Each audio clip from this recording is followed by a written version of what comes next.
Je vais quand même rappeler les choses qui sont de l'ordre de l'unanime en Corse. La première circonscription de Corse du Sud reste donc à droite.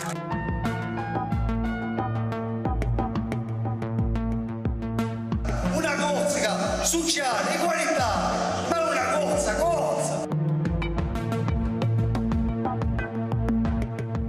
Bonsoir à tous et merci de nous rejoindre pour notre émission mensuelle, un contraste qui, exceptionnellement, est consacré à un débat entre les différents responsables politiques de l'île. Une exception qui est justifiée par la situation incertaine tant au plan national qu'insulaire, où se mêlent à la fois instabilité sociale, la colère, la violence et surtout l'absence de visibilité politique avec un pouvoir fortement déstabilisé, un gouvernement et une première ministre décrédibilisés et un président de la République isolé. Alors, dans ces conditions, les interrogations sur l'avenir immédiat du pays en général et de la Corse en particulier nécessitaient, selon nous, de faire un point sur une situation plus que confuse entre illisibilité politique et retour de la clandestinité. La Corse, elle, semble renouer avec ses vieux démons. Pour en parler, 5 invités, tous élus à des niveaux divers, représentant la plupart des familles politiques, même si toutes les structures ne sont pas représentées ce soir. Alors, sont présents sur ce plateau Jean-Félix Acquavive, bonsoir, député et conseiller territorial, membre de FEMA Agorcia.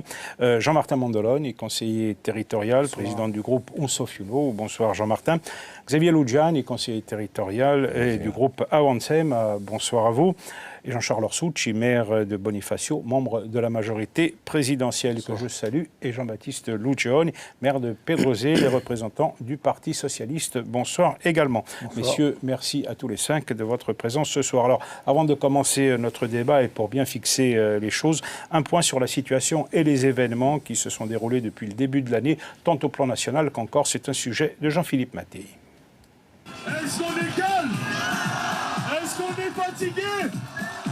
13e journée de mobilisation le 1er mai et visiblement pas de lassitude chez les manifestants. Dans la capitale, plus d'un demi-million de personnes ont battu le pavé, 112 000 selon le ministère de l'Intérieur.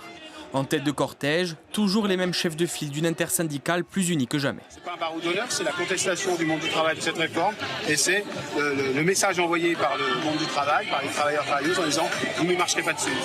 Néanmoins, ces manifestations ont bien souvent été émaillées de violence. En témoignent les échanges entre Black Blocs et forces de l'ordre en amont du cortège lors de la dernière mobilisation. Excite la seconde demande de référendum d'initiative partagée de la gauche, rejetée par le Conseil constitutionnel. Seul le groupe Lyot et sa proposition de loi pour abroger la réforme des retraites le 8 juin représentent un réel espoir pour l'opposition. Pour rappel, mi-mars, la motion de censure transpartisane de Charles de Courson avait été rejetée pour 9 voix seulement.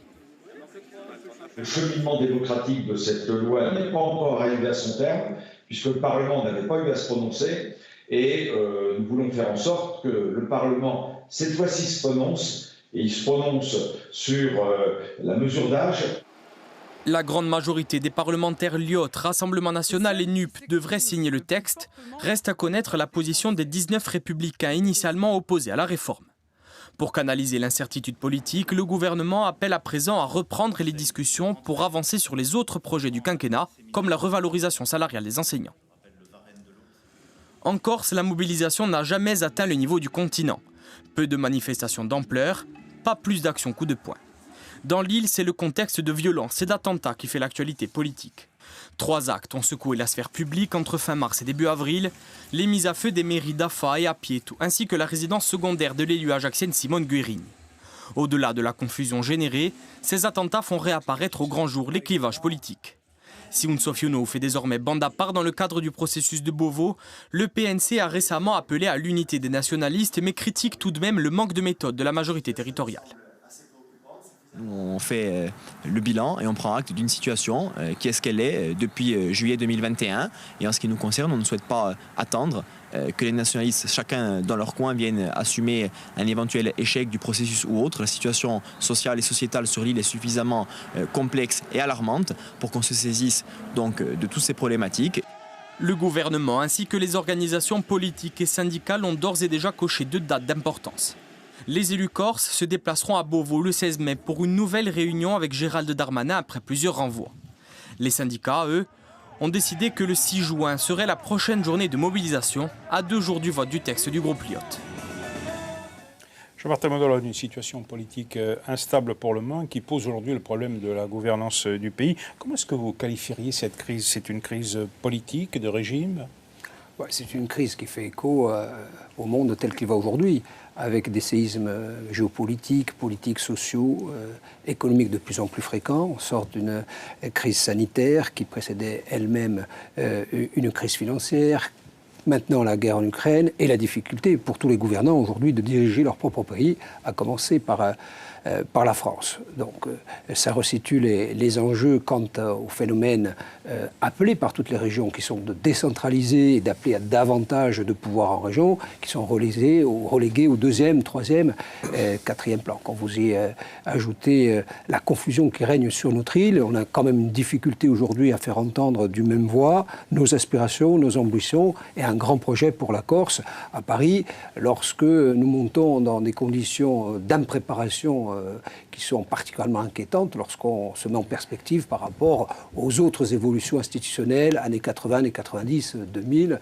On est dans un modèle qui aujourd'hui est assez proche de l'improvisation, en tout cas qui ne permet pas aujourd'hui de donner de belles perspectives à la Corse, perspectives dont les Corses ont besoin.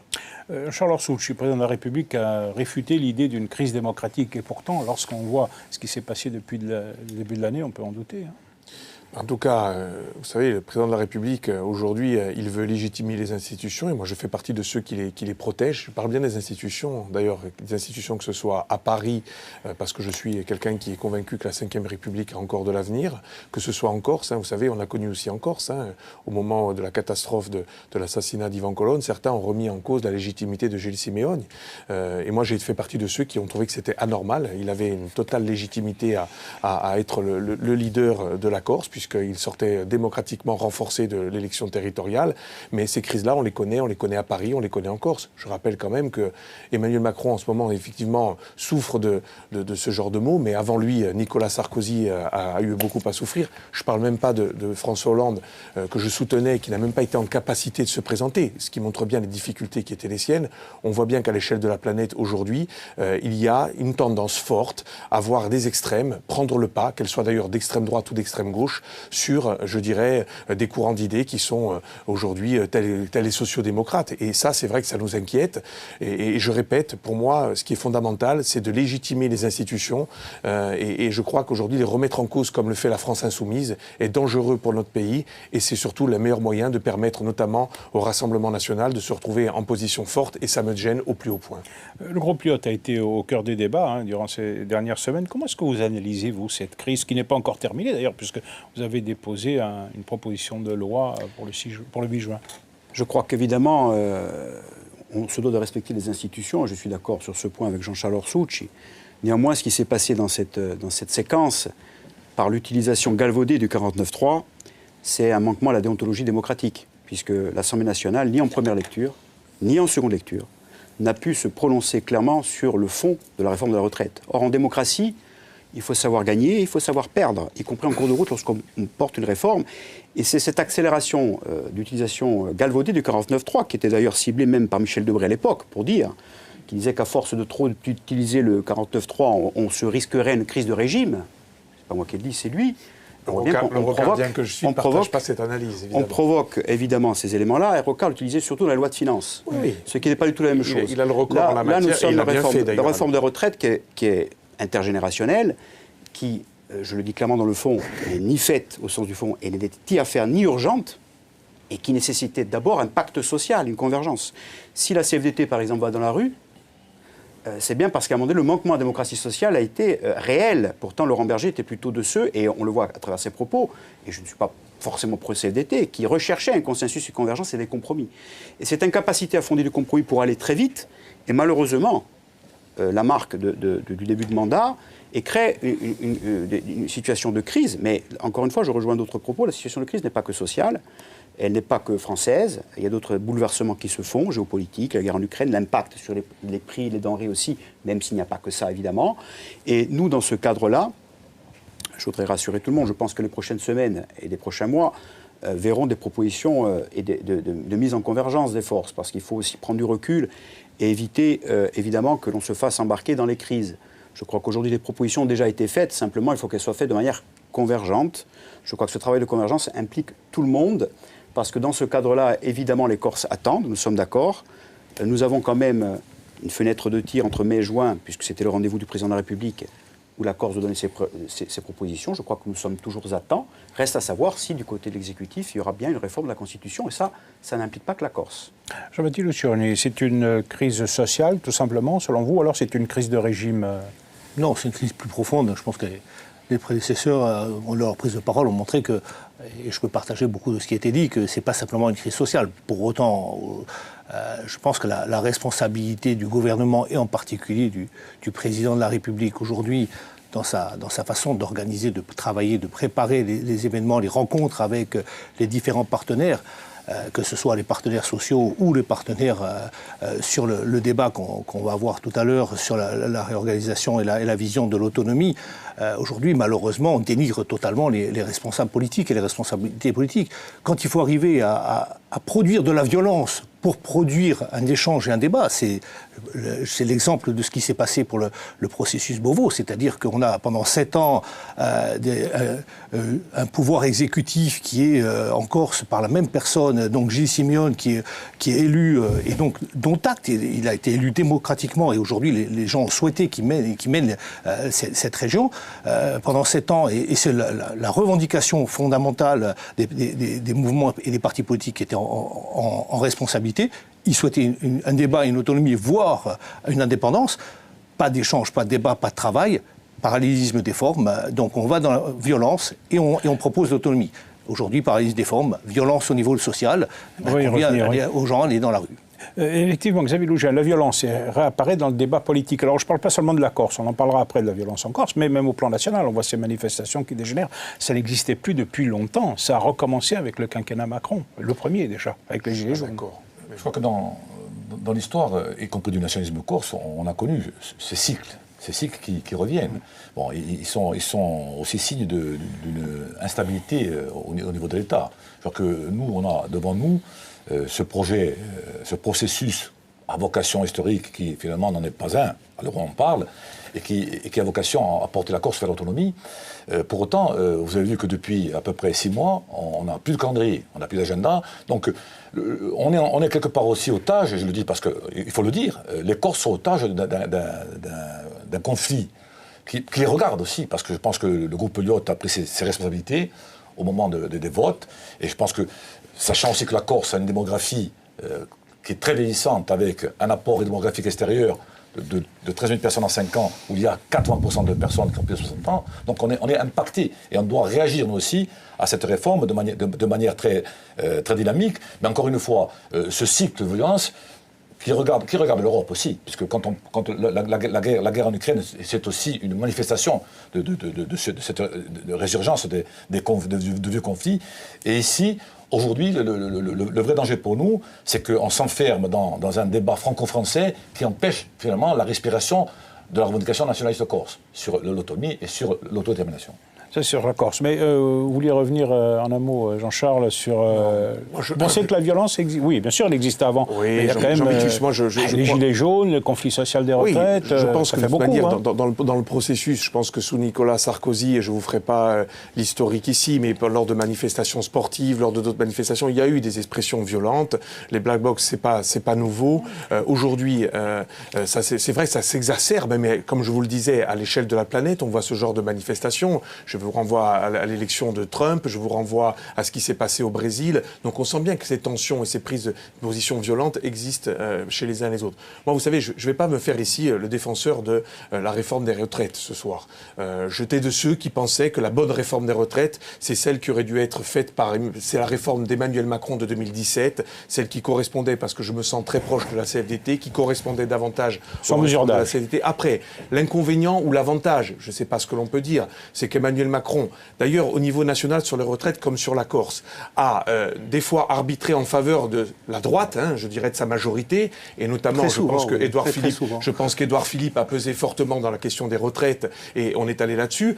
Pour moi, il y a une erreur stratégique, c'est notamment d'avoir privilégié peut-être des discussions avec le groupe LR pour se retrouver, excusez-moi, cocu à la fin du résultat. Moi, ce que j'observe aujourd'hui, c'est que c'est vrai que c'est pas la réforme que j'aurais souhaitée, mais il y avait une légitimité démocratique. Je rappelle quand même qu'elle fait partie du programme d'Emmanuel Macron, et donc à ce titre-là, je pense qu'elle avait toute sa légitimité. Aujourd'hui, est-ce que il fallait pour autant, et je fais le parallèle aussi entre le national et le local, est-ce qu'il fallait que Jean-Félix Acquavive s'oppose à la réforme des retraites? C'était son droit, et je trouve qu'il a été dans une certaine forme, lui et d'autres députés nationalistes, une certaine logique. Est-ce qu'il fallait aujourd'hui que ces députés de la Corse votent une motion de censure? Je vais vous dire, mon avis importe peu en la matière. Moi, j'écoute François Pouponne. On ne peut pas le suspecter d'hostilité à l'égard de Lyotte. Il estime que c'est une faute politique. Et de Macron. J'écoute aujourd'hui Paul Quastan ou Jean-Guy Talamone. On ne peut pas les suspecter non plus d'être proches du président de la République. Ils pensent que c'est une erreur. Je considère qu'on ne peut pas demander le lundi la tête d'une personne avec qui on veut discuter le mardi. Imaginez un seul instant que je sois à l'initiative d'une motion qui amènerait à demander la démission de Gilles Simeone avec des maires de Corse. Est-ce que vous pensez sincèrement que Gilles Simeone, une fois que j'ai lancé la pétition, que des maires me soutiennent et qu'on se retrouve devant lui le lendemain pour discuter des avancées, est-ce que vous pensez sincèrement qu'il va nous regarder de la même manière? S'il y en a un qui ose dire ça autour de la table, je pense que ce serait aller un peu vite en besogne. Gilles Simeone, quand même, aujourd'hui, faire pression sur les parlementaires pour qu'ils retirent leurs amendements. J'imagine mal ce mode de fonctionnement qui est la vengeance. Je pense aujourd'hui, que tu te trompes, Jean-Baptiste. Non, je pense qu'aujourd'hui, malheureusement, le gouvernement et le président en particulier, quand il construit quelque chose, il est plutôt pas dans la co-construction, il est dans l'imposition. Et donc la vengeance qui a été orchestrée volontairement pour faire retirer n'est pas à la hauteur du projet des retraites. Et je félicite, et d'ailleurs je sais que des parlementaires socialistes ont co-signé le projet de loi de Lyon. Je les félicite quand même d'avoir tenu, et d'avoir porté haut quand même le débat démocratique.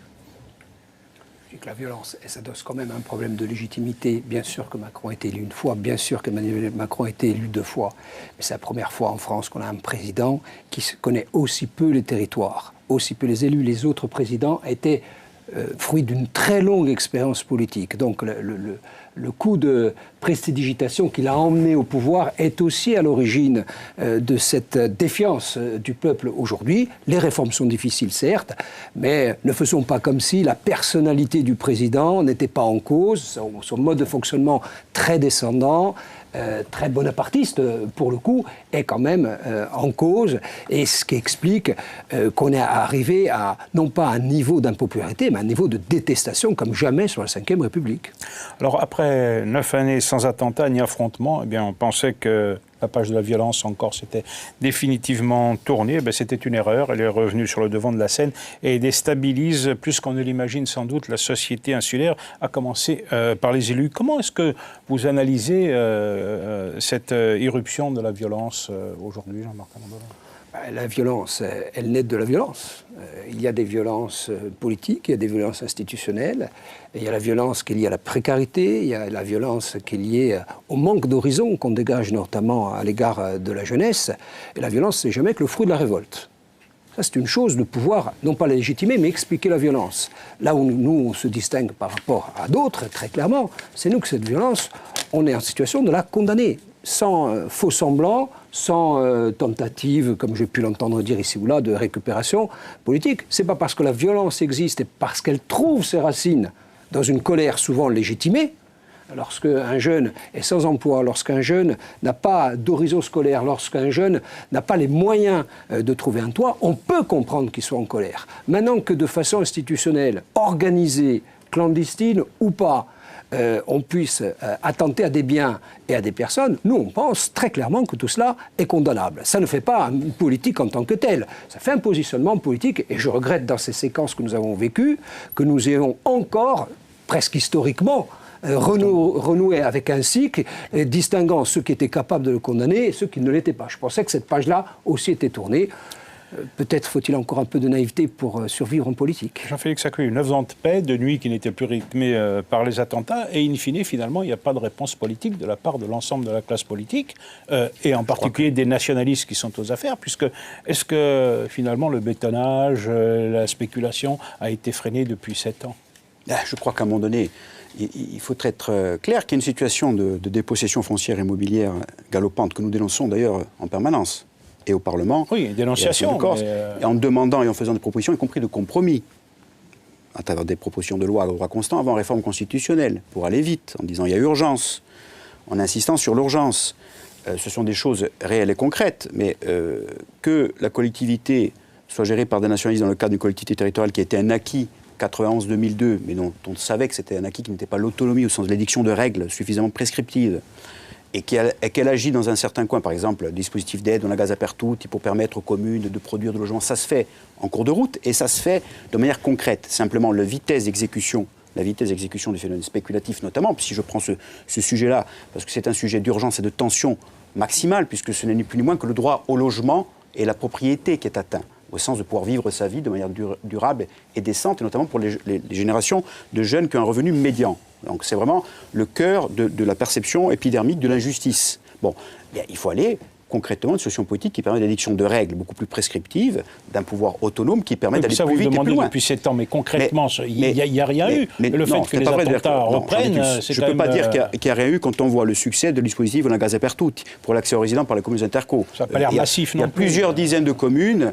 qui produisent aujourd'hui de l'accession à la propriété. Il y a un rythme d'accélération en taux de croissance qui est très important par rapport à ce qu'il y avait, très important. Et les jeunes, je pense à Mougales par exemple, prochain achat. C'est une exception, c'est vrai. Non, c'est pas une exception. Il y en a plusieurs dizaines de communes, même dans l'intérieur en particulier, qui produisent. Si vous voulez, on fera un focus, je vous amènerai, et on verra ces villages. Donc il ne faut pas dire que les gens n'agissent pas sur le terrain, et peut-être sans bruit, sans caméra. Mais c'est la réalité. Ça s'accélère. Sauf que le phénomène d'accélération est inférieur au phénomène du pouvoir de l'argent. Et des rapports de force, y compris, il faut le dire, mafieux, parce qu'il y a les violences institutionnelles, il y a les violences sociales, il y a les violences politiques issues... Et puis il y a les violences mafieuses, qui ne sont pas nouvelles, qui ont grossi sur un terreau favorable, qui est les phénomènes de l'économie de la rente dans certains secteurs, de la surrente dans certains secteurs. Et pour contrer la surrente dans certains secteurs, je serais tenté de dire en Corse comme ailleurs, parce que je vous ferai remarquer que dans ce domaine, on a une convergence politique active avec le Pays Basque. Je me rends en Bretagne le 12 mai à Vannes avec Paul Molac sur la spéculation. Dans les Alpes et la Savoie, pour créer des dispositifs concrets, il faut de la régulation publique. Et moi, je suis de ceux qui veulent réguler. Et je pense qu'ici, il y en a qui veulent réguler. Mais il faut y aller. Je dis simplement, je peux partager quasiment tout ce qui vient d'être dit par Jean-Félix Acquavive. Sauf que je dis que, et on peut même anticiper sur le sujet, c'est que nous n'avons pas aujourd'hui les armes réglementaires et législatives qui permettent d'aller peut-être vers des outils que nous pourrions tous partager autour de cette table. Je crois d'ailleurs qu'on pourrait tous les partager, notamment, par exemple, de permettre à des maires, lorsqu'ils établissent leurs plans locaux d'urbanisme, de distinguer la maison principale de la maison secondaire, ce qui serait déjà un événement. Sauf que je reviens sur votre question, Jean Vitus. Moi, sur la recrudescence et la reprise de la clandestinité. Moi, je veux simplement vous dire, et j'essaierai de le faire tout au long de la soirée, de montrer qu'il n'y a pas autour de cette table, voire dans les institutions, les gentils ou les méchants. Moi, j'ai eu l'occasion de dire à Kotzan, au président de la République, que si la violence reprenait, il aurait, lui et Gilles Siméon, une part de responsabilité. Et je le dis encore ce soir, je l'avais déjà dit, notamment à Manuel Valls lorsqu'il était Premier ministre de la France, je l'avais déjà dit, il y avait une opportunité extraordinaire qu'avait créée la majorité à laquelle Jean-Baptiste Luchon et moi-même appartenions et qui avait permis, je pense, largement le dépôt des armes. Derrière, il appartenait à Paris de partir sur un processus qui avance. Et aujourd'hui, là où j'insiste, c'est que ce processus n'avance pas. Et je pense, je le dis encore ce soir, je pense que la responsabilité, elle est partagée. Dans un premier temps, je pense qu'il y a eu, du côté d'Emmanuel Macron, des erreurs qui ont été commises, et notamment une erreur majeure, celle du non-rapprochement du commando Erignac, qui aurait dû être fait beaucoup plus rapidement. Mais il y en a eu d'autres, le discours du 6 février, je dirais le rapport de force avec la majorité territoriale, il y a eu cette erreur-là. Depuis, je ne vais pas dire qu'il y a d'un côté ceux qui auraient mal fait les choses, du côté de la majorité présidentielle, et du côté de la majorité territoriale. Vous m'excuserez, à l'époque, le refus d'aller rencontrer le président de la République, le non-appel à voter au second tour de l'élection présidentielle pour Emmanuel Macron face à Marine Le Pen, le vote de la motion de censure, tout ça ne crée pas les conditions qui permettent aujourd'hui d'avancer sereinement. Or, Il nous appartient, ici en Corse, et je le dis parce que je continue à penser que nous devons aujourd'hui travailler à un projet futur pour la Corse sur la base du projet de Gilles Simeone, puisqu'il est le président de l'exécutif, mais dans laquelle nous devons tous être assemblés, y compris Jean Martin et les gens qui ne siègent pas à l'Assemblée territoriale, comme peut l'être Jean-Baptiste Luchon ou moi-même. C'est à ces conditions-là que nous devons aller fort à Paris pour discuter, pour que le processus avance et que nous puissions régler les problèmes fonciers qui aujourd'hui engendrent cette violence en Corse, qui est condamnable. Je voudrais terminer là-dessus, Jean Vitus. Elle est condamnable quand elle touche Simone Guérin, quand elle touche la mairie d'Afa, quand elle touche les proches du président de l'exécutif. Elle est toujours condamnable. Maintenant, ça ne veut pas dire que notre objectif, c'est d'envoyer des jeunes en prison. Notre objectif, c'est de sortir par le haut. Et pour sortir par le haut, c'est une responsabilité collective qui doit être mise en avant. Monsieur Loujain, est-ce que les nationalistes n'ont pas aussi leur part de responsabilité dans cette instabilité politique, et en particulier les divisions qui sont récurrentes dans le mouvement nationaliste? Écoutez, la violence politique n'est pas la seule violence, certainement déjà dit sur ce plateau. Il y a quand même un pays qui réfléchit notamment au sein de sa assemblée sur la dérive mafieuse. On a un pays donc qui est, on peut dire comme ça, qui est sur un tremblement de terre permanent. La violence politique nationaliste est cyclique, elle s'est interrompue, Jean-Charles en parlait, elle s'est interrompue de manière significative il y a à peu près 10 ans, suite à un certain nombre d'avancées, notamment le vote sur la co-officialité, l'avancée sur le PADUC qui arrivait. Aujourd'hui, le fait est constaté que, d'une part, on a cette incertitude du côté de l'État vis-à-vis de la Corse, en termes de projet, en termes d'avancée, interrogation. La deuxième interrogation, elle vient de la Corse elle-même. Le nationalisme corse de 2015, il est uni. Le nationalisme corse de 2017, il est uni. Le nationalisme corse de 2021, il est désuni. Il y a une division qui n'est pas de notre fait, je le dis carrément. Il y a eu un choix, à un moment donné, d'exploser le nationalisme. C'est peut-être aussi une forme de violence, peut-être. En tous les cas, le fait est qu'aujourd'hui, le nationalisme est divisé. Il est aussi, quelque part, une des sources de cette déstabilisation. Pourquoi? Parce que la jeunesse corse, aujourd'hui, parce qu'il faut revenir à mars de l'année dernière. Après mars de l'année dernière, les attentes étaient très fortes. Il y a eu un sentiment d'union des nationalistes à ce moment-là, qui a fait long feu, apparemment, et qui n'a pas abouti peut-être sur la plateforme qu'il fallait d'union stratégique que nous revendiquons encore aujourd'hui. Pascal Zagnoli l'a réaffirmé. Dans le contexte actuel, qu'est-ce qui se passe? On n'a pas de projet politique affirmé dans tous les domaines. On a les mêmes problèmes qui se reposaient il y a 30 ans sur la spéculation immobilière, et on retrouve souvent Alors, ce qui est plus grave aujourd'hui, c'est qu'il y a la naissance d'autres groupes politiques clandestins, et qu'il n'y a pas aujourd'hui de maîtrise, je dirais, de ce discours-là. Une violence débridée, quoi. Elle est débridée, elle est même quelque part sauvage. Est-ce qu'il n'y a pas une responsabilité globale de l'ensemble des forces politiques? Alors chacun a la mesure de ses responsabilités, bien évidemment, vous n'êtes plus aux affaires, mais chacun représente ici, autour de ce plateau, des forces politiques qui sont toutes divisées. Toutes. Est-ce que vous n'avez pas aussi une responsabilité dans ce domaine-là? Alors, je ne sais pas s'il y a une responsabilité. Moi, ce que je voudrais dire, c'est que la division n'empêche pas les consensus. La division, c'est la diversité. La vie, c'est la diversité. Et heureusement qu'il y a de la diversité. Pluralité, la division. Mais il y a des moments où il faut savoir, au nom des responsabilités, d'une certaine éthique de responsabilité, se rassembler.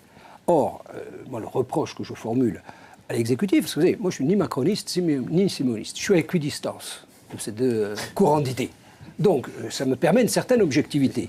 L'objectivité commande de dire... Comme Jean-Baptiste. Commande de dire qu'aujourd'hui, l'État est au rendez-vous. L'État dit, fournissez-nous un projet.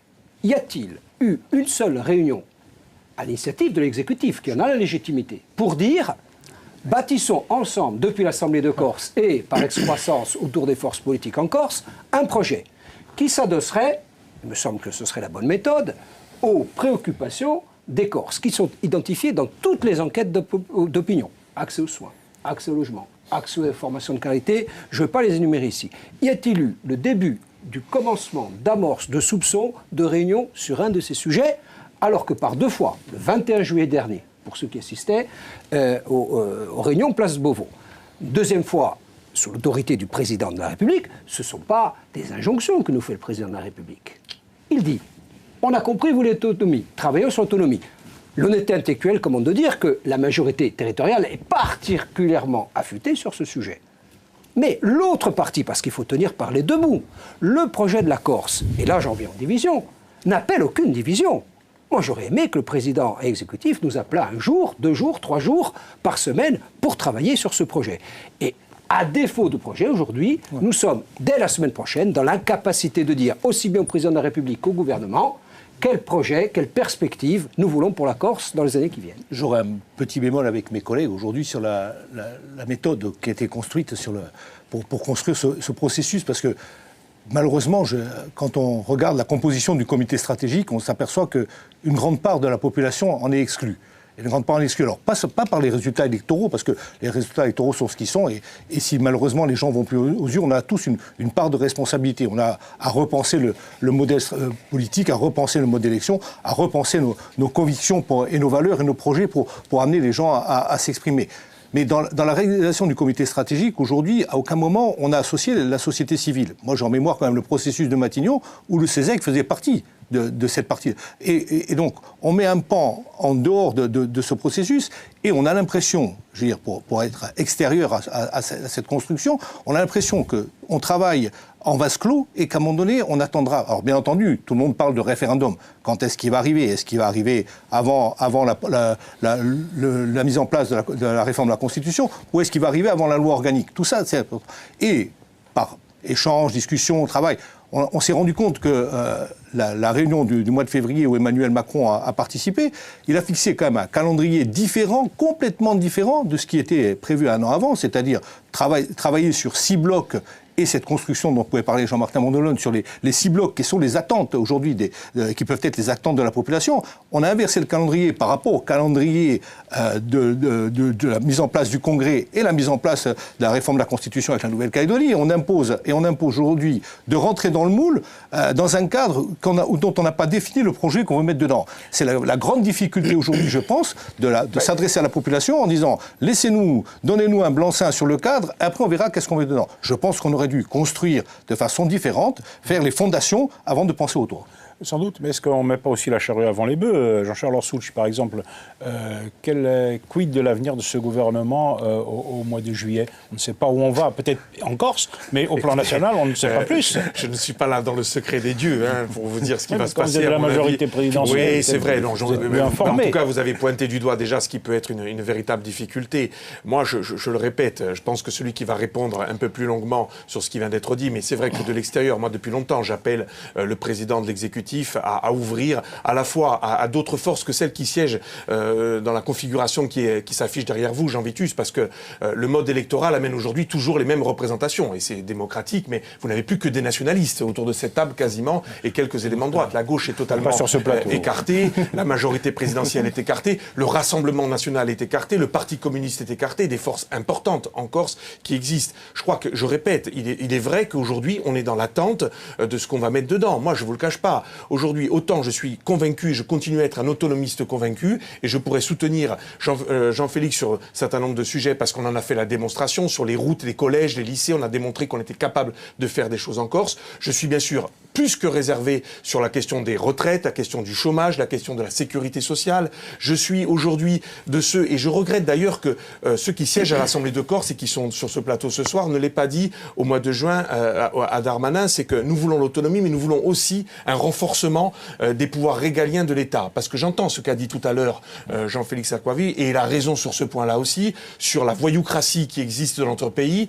Et donc, il faut le dire clairement au ministre de l'Intérieur et au président de la République. Nous voulons une autonomie, mais nous voulons, parce que nous savons que qui dit autonomie dit transfert de compétences et d'argent, nous voulons que les pouvoirs régaliens soient renforcés, le contrôle de l'égalité soit renforcé, la police et la justice. Je n'ai entendu personne dans l'hémicycle le dire, alors qu'on passe notre temps à dire, et on pense tous peut-être sur ce plateau, que c'est le fléau le plus grave pour la Corse. Donc oui, aujourd'hui, Gilles Siméon doit reprendre la main, il doit nous proposer son projet, il doit l'ouvrir à l'Assemblée de Corse et au-delà de l'Assemblée de Corse pour aller discuter ensemble à Paris. Et je fais référence aux différents processus qui ont eu lieu. La droite était aux responsabilités, les nationalistes étaient ultra minoritaires. Pourtant, la droite a entendu à l'époque les nationalistes et ils ont co-construit à quasi l'unanimité un projet. Aussi. Il y avait la gauche, un quasi-projet face à Paris. Nous devons être ensemble. Je le dis, notre responsabilité, c'est d'être ensemble et nous devons soutenir le président pour réussir. Mais s'il ne prend pas d'initiative, je ne vois pas trop comment on peut faire. C'est la balle est dans son camp aujourd'hui.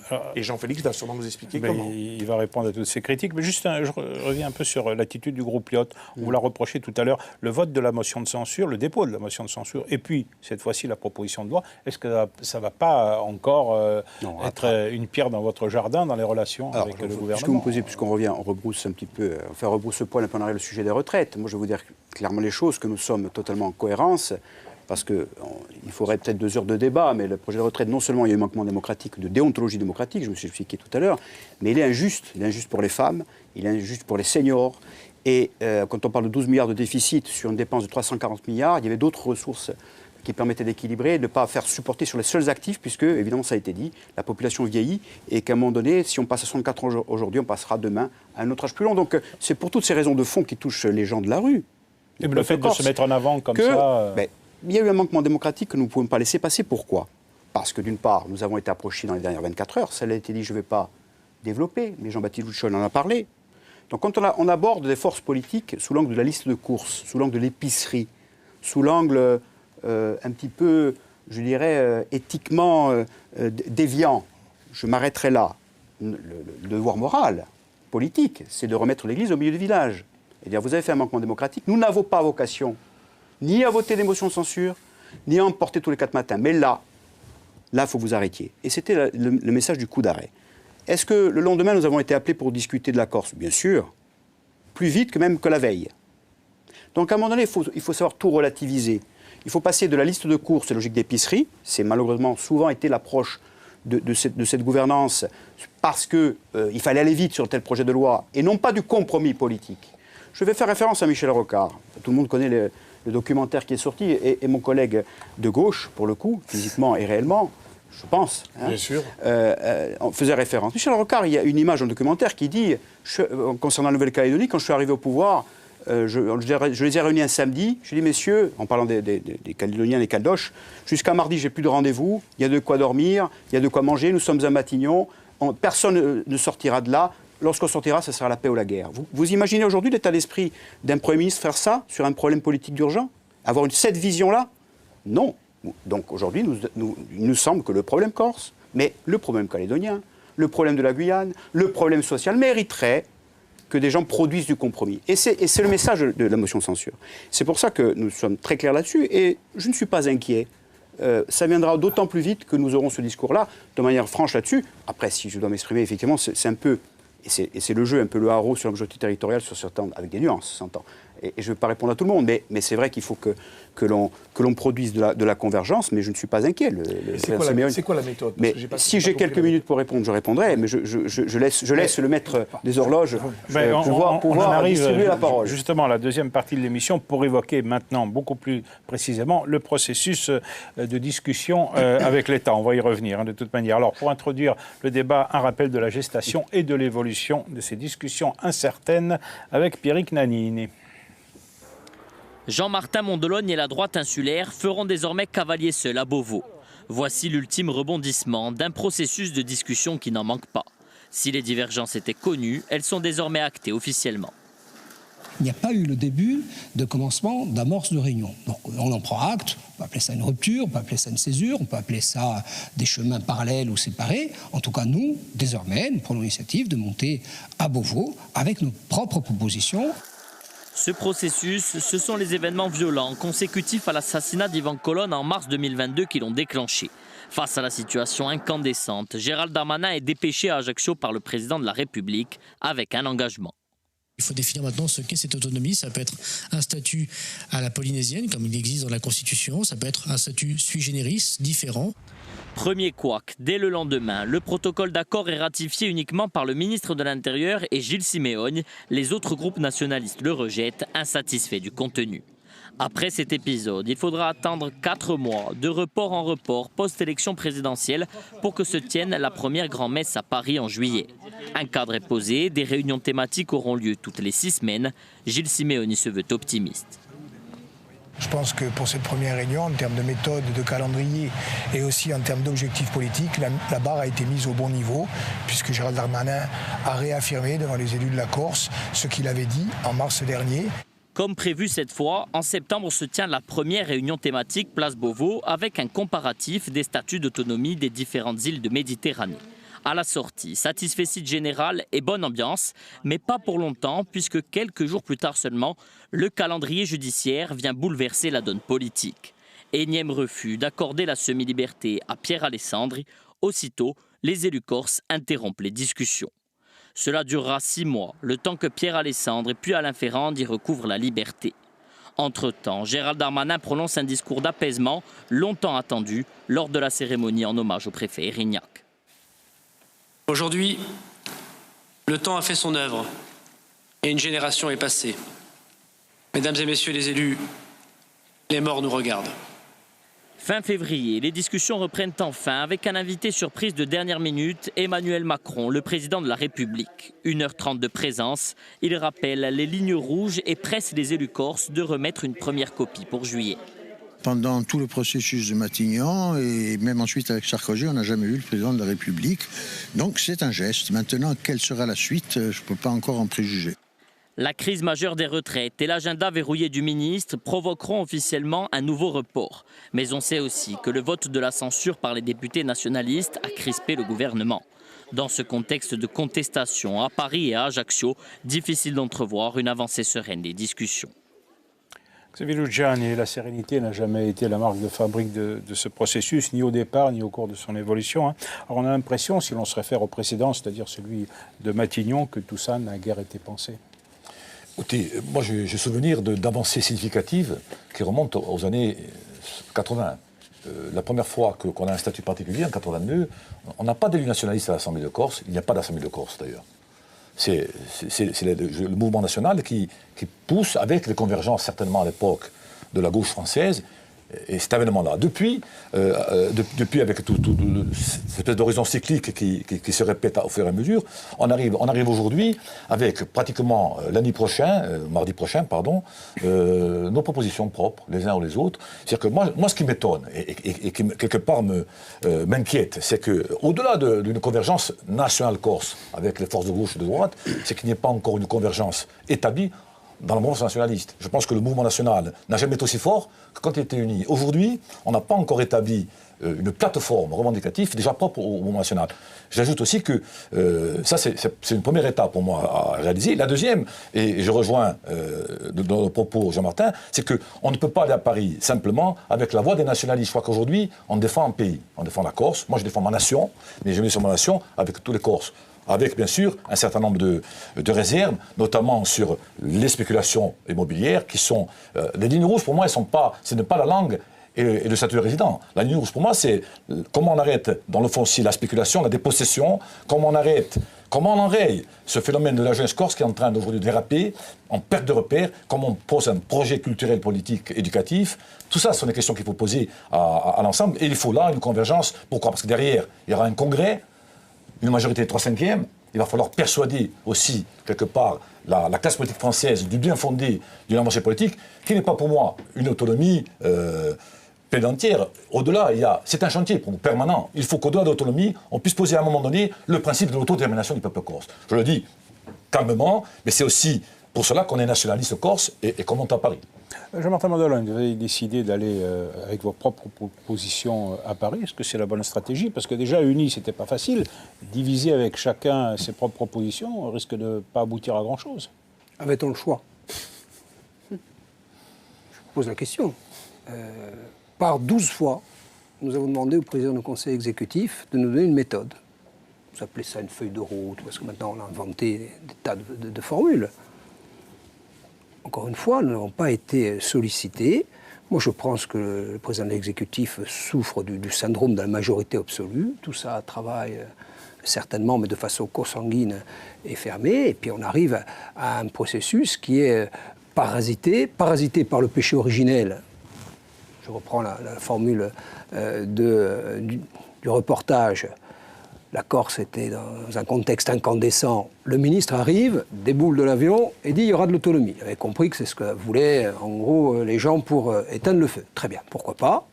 Moi je ne suis pas un autonomiste convaincu, mais je ne suis pas un centralisateur. Moi je suis un pragmatique. Et je vous le dis, la ligne de césure aujourd'hui en Corse, elle n'est pas entre nationalistes et ceux qui ne le sont pas, et les pragmatiques et les autres, de notre point de vue.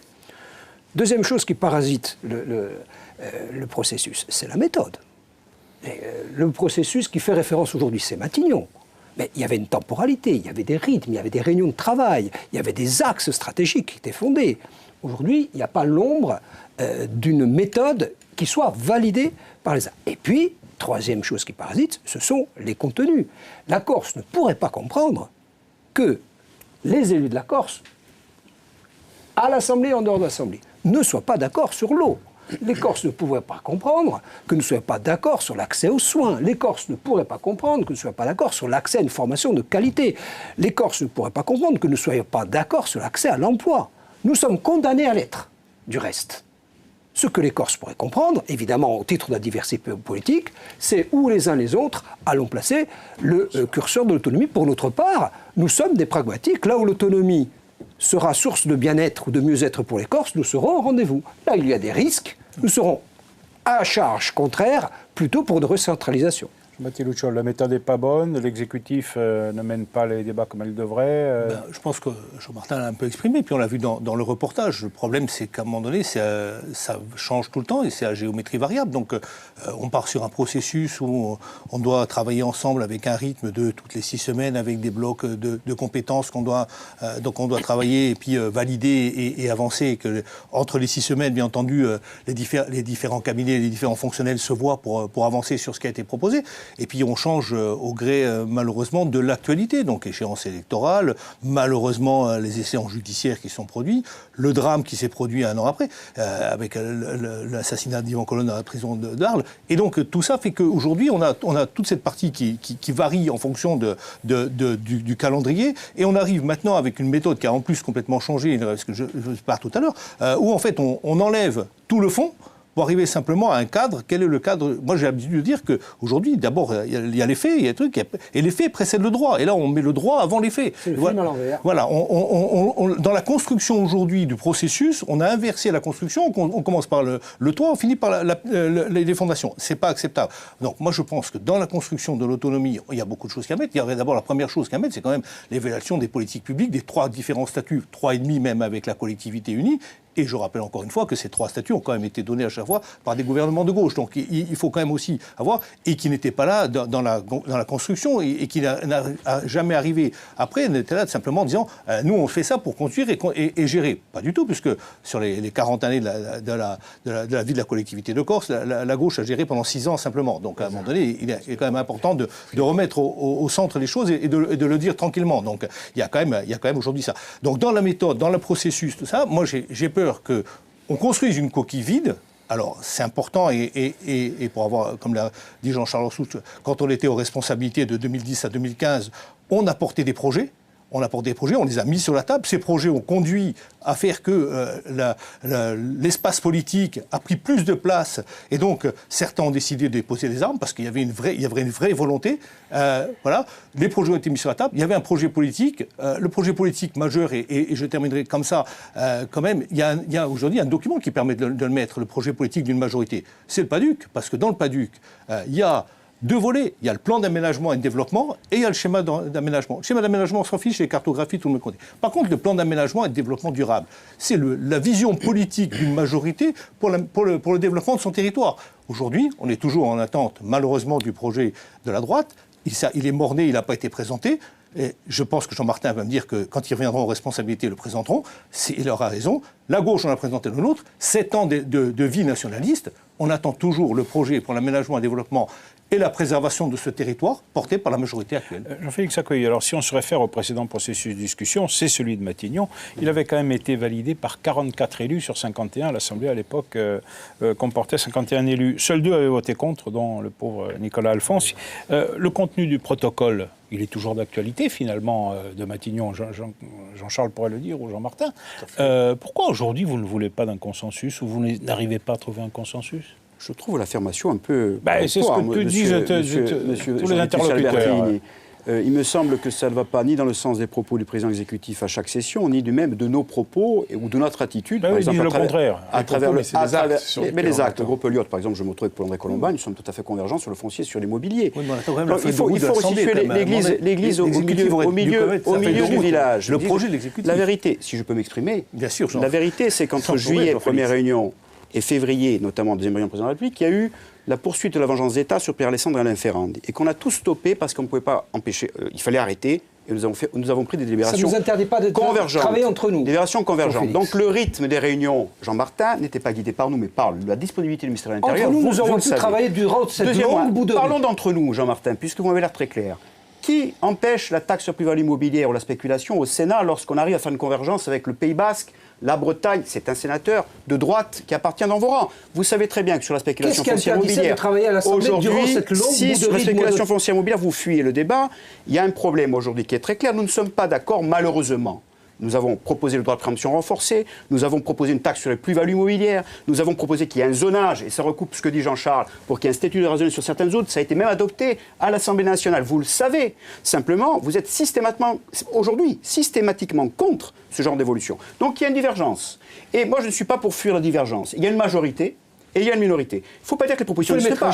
Elles existent. Non, mais elles existent. Il faut réunir les gens. Et il faut élargir votre majorité. Les propositions existent. Elles ont été votées à l'Assemblée territoriale, elles ont été votées à l'Assemblée nationale, et elles font l'objet de convergence au-delà du camp nationaliste, d'ores et déjà, même si c'est une majorité, et pas du 100%. Si on va aller dans une négociation dure avec un État jacobin, qui est la 7e puissance mondiale, en se laissant dire en face... Oh, je vais un peu butiner avec Jean-Martin Mondolone parce qu'ils ne sont pas d'accord avec Simeoni, pour essayer d'avoir la logique du 100% pour diluer les revendications. Ce n'est pas notre logique. La logique, ça va être la logique, je vais vous la donner, elle va être très simple. Le président Simeoni vous l'a déjà dit. Et nous avons des divergences qu'il faudra traiter parce que nous ne céderons pas sur l'essentiel. Aujourd'hui, il y a deux choses qui justifient d'ores et déjà la réforme constitutionnelle. On vous l'a déjà dit et on le redira. La fiscalité du patrimoine et la lutte contre la spéculation foncière immobilière. Rien qu'à ces deux sujets dont on ne va pas encore faire le débat sur les sexes et les anges, sur les sexes et les anges, à droit constant, il n'y a pas de solution. Pourquoi? Je vais finir, Jean-Martin, vous coupez la parole, mais je vais quand même terminer. À droit constant, ça fait 30 ans qu'on a le débat. La vérité, c'est qu'elle est idéologique. Vous ne voulez pas aller à la régulation du phénomène. La vérité, elle est idéologique d'un projet de société. Et il faut se le dire. C'est noble de dire qu'à un moment donné, vous ne voulez pas taxer les plus-values immobilières à un certain niveau et de préempter pour permettre de reprendre des droits sur les résidences secondaires parce qu'il y a toujours la croyance que la résidentialisation secondaire, c'est le ruissellement de l'économie. Mais votre tort, c'est d'être en frontal avec la droite. Vous devriez aujourd'hui au moins chercher à élargir. Vous savez, Jean-Charles, je vais quand même dire les choses. Je donne des éléments pour dire qu'il y a des propositions qui ont été mises sur la table et dire qu'il n'y a pas eu de proposition n'est pas la réalité. Donc aujourd'hui, ce qu'il faut... Non mais je termine, Jean Vitus, parce que quand même, il y a eu un rôle nuancé contre la majorité électorale, ça revient à la charge plusieurs fois, et il se trouve que je suis le seul représentant par rapport à 5 intervenants. Donc vous me permettrez quand même... d'émission, c'était un rôle contre la majorité présidentielle. Bon, allez-y, concluez. Voilà, je vous remercie. Donc aujourd'hui, c'est pour répondre à la question qu'il n'y a pas de proposition. Non seulement des propositions, mais elles ont été validées. Premièrement, sur ce sujet-là qui arrive le 16 mai. On fait semblant de ne pas les voir. Mais ce n'est pas une attitude démocratique. Donc nous sommes aptes à la convergence. Et il y aura des propositions.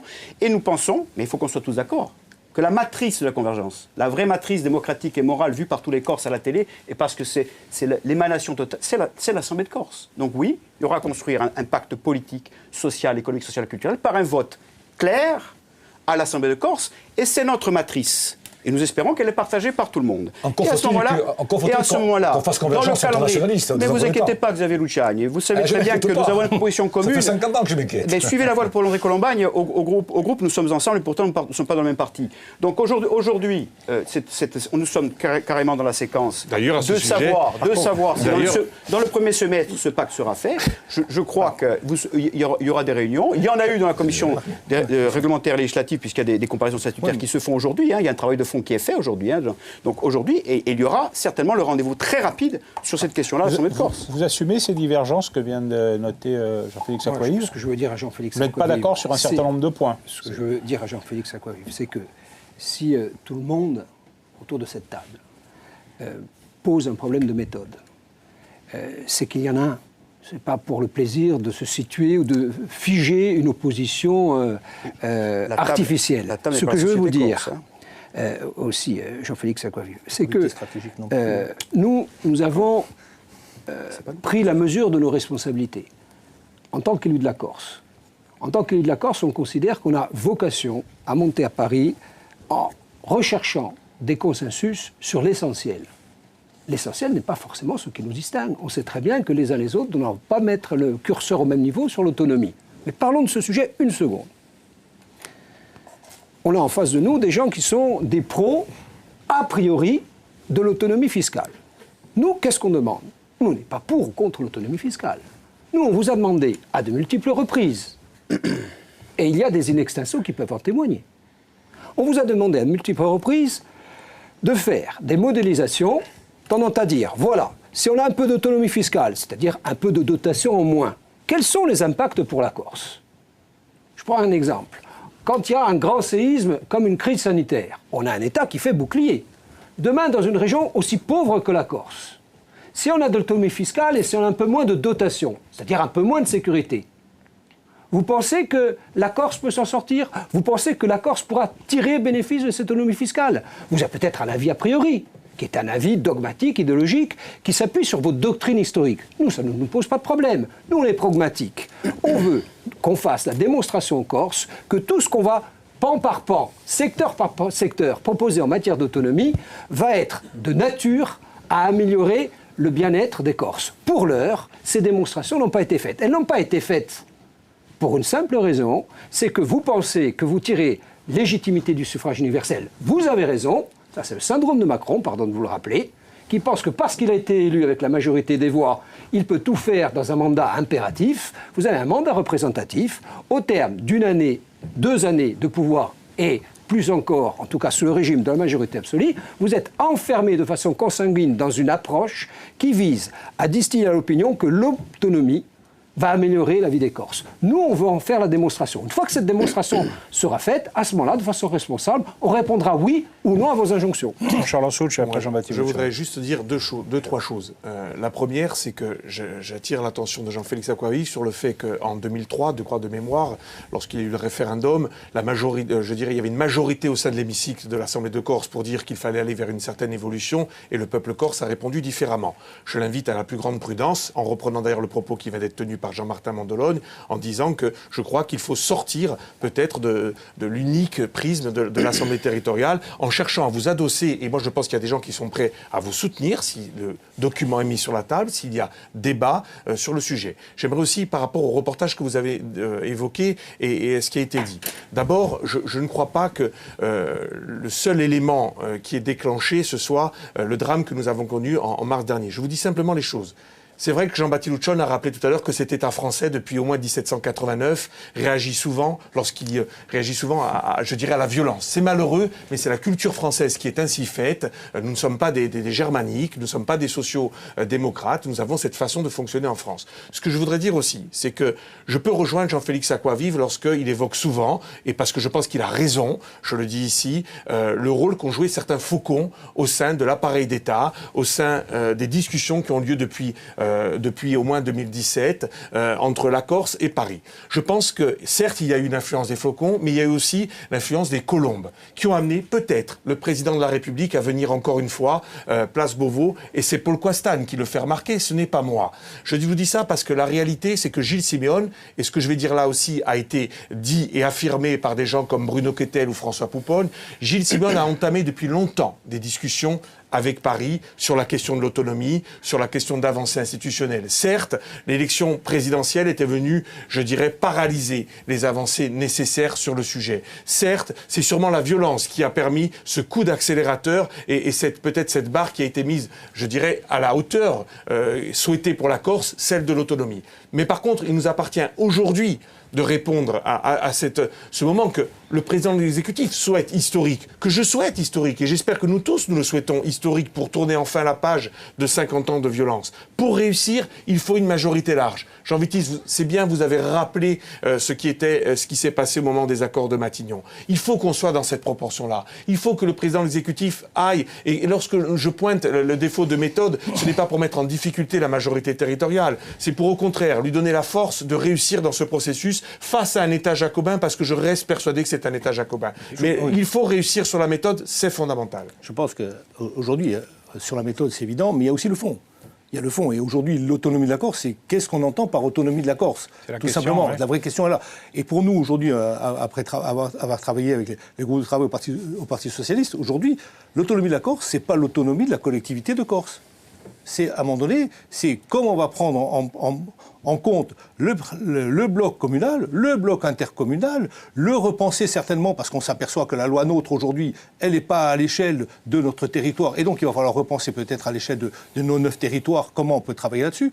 Regarder aussi comment on donne l'autonomie financière à ces collectivités, alors qu'on s'aperçoit que le gouvernement et les gouvernements successifs reprennent à travers les finances toutes les compétences, puisque quand on enlève les leviers économiques que sont les taxes professionnelles, taxes d'habitation, on s'aperçoit que les collectivités n'ont plus de levier économique et donc elles deviennent dépendantes de subsides donnés par l'État. Et quand j'écoute Jean-Félix Acquavive sur le projet de loi sur la surtaxation des plus-values, je me dis que malheureusement, on est encore dans cette construction où on arrive à avoir une collectivité supérieure et qui va avoir une tutelle sur d'autres collectivités. Parce que on peut partager, et je l'ai porté, je fais partie de ceux qui ont porté le statut de résident, donc je l'assume, je continue à l'assumer, et je continue à le dire.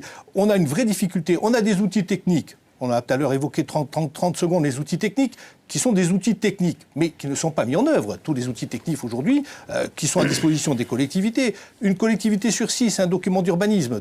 Donc, quand on veut réguler la spéculation, on a des outils. 75% de la population éligible au logement social. Quand est-ce que l'office foncier construit des logements sociaux? Quand est-ce qu'il accompagne ces logements sociaux? 75% de la population éligible au logement social. Un cos sur 5 en dessous du seuil de pauvreté. Et tout ça fait que cette logique, aujourd'hui, je reviens à la logique qui ne doit pas être une logique d'autonomie de la collectivité de Corse, mais l'autonomie de la Corse, avec bien sûr le principe de subsidiarité, qui est très cher à Jacques Delors, où en fait, et même quand j'écoute les travaux qui ont été faits par les Baléares, c'est aussi comme ça qu'ils ont construit, donc les personnes qui étaient présentes il y a peu de temps aujourd'hui à l'Assemblée de Corse, c'est-à-dire que tout ce qui doit être traité au plus près du terrain doit être traité au plus près du terrain. La spéculation immobilière, je veux dire, aujourd'hui, elle a lieu dans les zones tendues, elle a lieu sur les résidences secondaires. Ma commune, malheureusement, fait partie de ces zones tendues. Je souhaite influer dessus. Mais aujourd'hui, la loi votée permet, ce que la taxe, elle permet malheureusement 2 choses, 2 effets néfastes. 1, ça va naturellement augmenter le prix, parce que le prix va augmenter. 2, l'argent qui va être récupéré au sein de l'Assemblée et il n'y a aucun engagement qui soit redistribué pour reconstruire et travailler sur les zones tendues. La loi a un volet commun intercommunal, il n'y a pas qu'un volet territorial et une articulation entre les deux, c'est pour rectifier une erreur. Il y a y compris des retombées pour les communes, mais l'expliquer me prendrait trop de temps ici. Oui, c'est un domaine très technique. Xavier Lougiane. Non, simplement, on ne va pas faire le débat du contenu de l'autonomie. Je pense que... quand même un peu. Il n'est pas inutile. Moi, je pense qu'il y a déjà des choses à dire sur la méthode de l'État. L'État nous convoque en février, nous convoque en mai. Je ne sais pas comment on peut arriver le 14 juillet dans le jardin de l'Élysée avec un président qui dise on va proposer une évolution institutionnelle pour l'île. C'était mieux s'il ne proposait rien. Non, mais je veux dire c'est en termes de méthode, et ça rejoint la méthode peut-être au niveau corse. La méthode globale. Il y a une marche en avant qui ne me convient pas, en tous les cas qui ne nous convient pas, et c'est pour ça qu'on l'a dit la semaine dernière. À un moment donné, il nous faut une méthode et en Corse et à Paris. Et il faut qu'il y ait une convergence entre les deux. La même de préférence. La même, sans qu'à faire qu'on parle de la même chose. Et de quoi parle-t-on? On parle d'autonomie. L'autonomie, avec des réponses rapides, qui ne sont pas forcément du regard, je dirais, de l'autonomie. Il y a quand même... Et surtout du niveau constitutionnel, parce que là-dessus, on pourrait être... Il y a des réponses rapides à droit constant. À droit constant, on peut avoir des réponses. Pendant que l'Allemagne a fait voter la surtaxation sur la plus-value des résidences secondaires. On attend l'application. Sur l'autonomie elle-même, bon, je ne parle pas du volet institutionnel, on veut en gros ressembler, qu'on le veuille ou non, on veut ressembler quand même à des autonomies en Europe qui ont fait leurs preuves, au Pays Basque, en Catalogne ou ailleurs. Je crois que c'est important que dans cette autonomie-là, on parle du volet fiscal, qu'on parle bien sûr du foncier et du logement, puisque le logement ici est crucial. On a vu, l'office foncier est en panne. L'office foncier est en panne en Corse, et c'est pas faute de l'avoir répété depuis quelque temps. On a quand même 1 milliard de dettes à la traîne, on a quand même une collectivité qui a besoin, à un moment donné, de se revisiter, en tous les cas, de revivre autrement. Après, sur le transfert des ressources, parce qu'à un moment donné, il va falloir qu'on parle aussi de la péréquation et du transfert des ressources. On a besoin, aujourd'hui en Corse, d'avoir, face à l'impasse financière, une visibilité. Et pourquoi? Parce que derrière, les fameux tabous, je le répète, il n'y a pas de tabou pour nous. On leur a dit, on leur a répété, on ne peut pas nous négocier un statut d'autonomie sans qu'il y ait la perspective historique et de la langue et de la reconnaissance du peuple. C'est pas négociable. Mais sur les ressources, il y a quand même un travail à faire. Et sur les ressources, il y a un travail à faire. Alors, on veut savoir ce que Bercy... L'État verse 3 600 000 euros quand il en récupère 2 millions. On a demandé à Bercy... Donc, à un moment donné, le delta d'un million... On a demandé à Bercy combien de la Corse en termes d'impôt sur le revenu, d'impôt sur les sociétés et de TVA. On ne sait pas ce que Bercy récupère de la Corse. On voudrait savoir dire comment c'est. Les grandes masses sont là. 3 600 000 euros mis par l'État, 2 400 000 euros récupérés. Quand on parle la solidarité nationale, c'est pas un gros mot.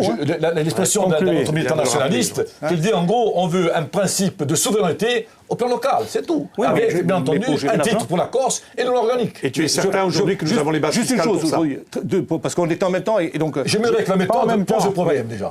Juste, aujourd'hui, on l'a pas posé. Juste parce que la partie financière est importante, et Xavier l'a abordé. Aujourd'hui, peu ou prou, mais les grandes masses, c'est ça. 3 600 000 euros mis par l'État en Corse.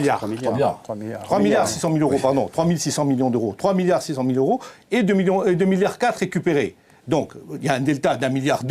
Quid du delta d'1,2 milliard? Et nous, aujourd'hui, tranquillement, on dit que la solidarité nationale, elle a toute sa place. Et c'est pas un gros mot. Elle est totalement indispensable. Et donc, dans le bloc des compétences, bien sûr, il y a la partie régalienne, c'est évident. Mais moi, je rajoute aujourd'hui, dans la partie d'autonomie, il faut qu'on travaille et qu'on dise ce qu'on veut faire. Parce que moi, aujourd'hui, la santé et l'éducation doivent faire aujourd'hui partie de ce qui doit rester et de ce qui doit être géré. Et c'est un travail important. On n'est pas d'accord. Ben oui, justement.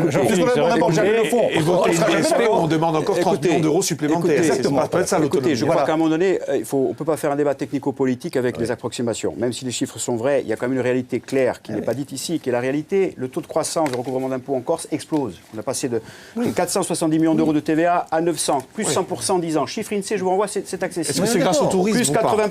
Peu importe, la réalité, c'est que l'autonomie fiscale, au sens pragmatique, comme le mettre sur la table aussi, elle est mesurable et permettrait de diminuer les subventions publiques à mesure qu'on ait des dotations dynamiques par le recouvrement d'impôts et qui rassurerait la DSP, puisqu'au lieu d'avoir une enveloppe constante depuis 10 ans, on aurait une enveloppe dynamique qui nous permettrait d'avoir une gestion beaucoup plus pragmatique de la réalité de l'exercice du service public. Donc, on pourra poser tranquillement, les chiffres existent, on les retrouve par l'INSEE. Je vous invite, ils sont accessibles à tout le monde. Donc, il y a une réalité que l'on peut conjuguer.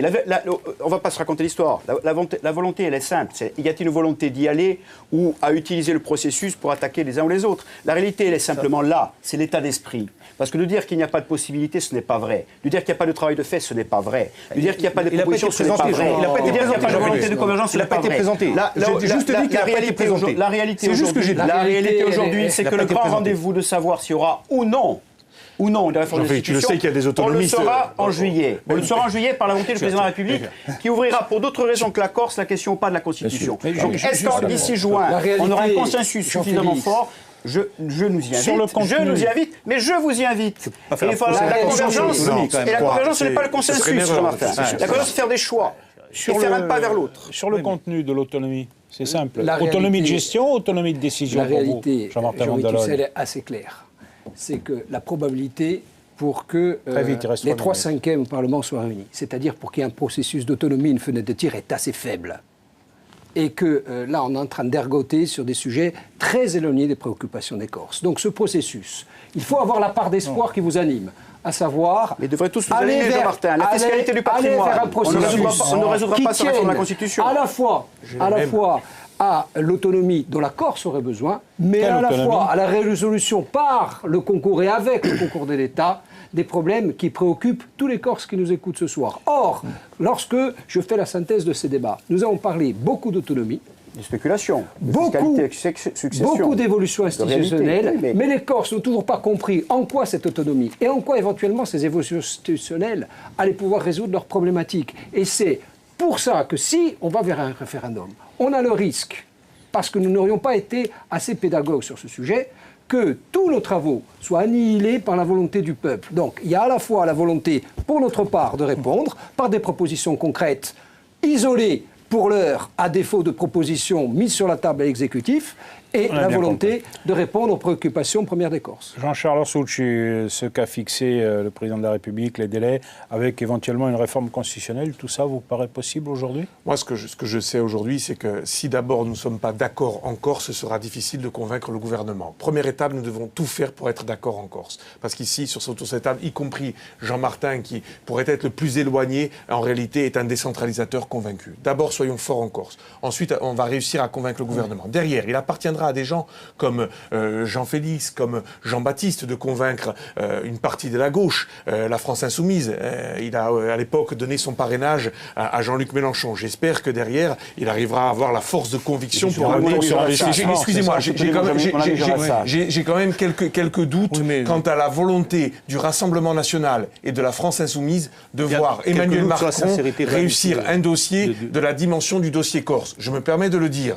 Donc je pense aujourd'hui que la sincérité aussi de gens qui portent la partie du Congrès, puisque quand on voit Alexis Colère aujourd'hui, on doit aujourd'hui nous réussir d'abord à avoir une méthode en Corse, et ensuite nous verrons si nous sommes en capacité les uns et les autres de convaincre la représentation nationale. Jean-Félix Aguet, 20 secondes pour conclure. Conclure. Écoutez, moi je souhaite tout simplement qu'à un moment donné, on se mette tous en ingénierie de convergence. Ça supposera de faire des efforts pour les uns et pour les autres. Et sortir de ces zones de confort. Nous y sommes prêts. Mais après, il y a des réalités factuelles pour l'intérêt de la Corse. Dire que les institutions sont à côté des préoccupations des Corses, ce n'est pas vrai sur beaucoup de domaines, dont le logement, la spéculation, la fiscalité du patrimoine. Il va falloir à un moment donné qu'on fasse ce petit saut, qu'on monte en Ligue 1. Qu'on sort de la Ligue 2, qu'on monte en Ligue 1, mais j'ai espoir. Allons en Ligue des Champions. Je pense qu'il y a des bonnes volontés autour de la table malgré tout. Toujours visé haut. Et le rendez-vous est proche. Voilà. Eh bien, ce sera là le mot de la fin. Messieurs, merci à tous les 5 d'avoir participé à ce débat. Le prochain rendez-vous, maintenant, ce sera dans moins d'une semaine. Place Beauvau, une rencontre que nous suivrons, bien évidemment, avec les équipes de la rédaction de VHT. Le questo contrasto è compiuto, ci ritroveremo da qui a un mese. Buonasera a tutti.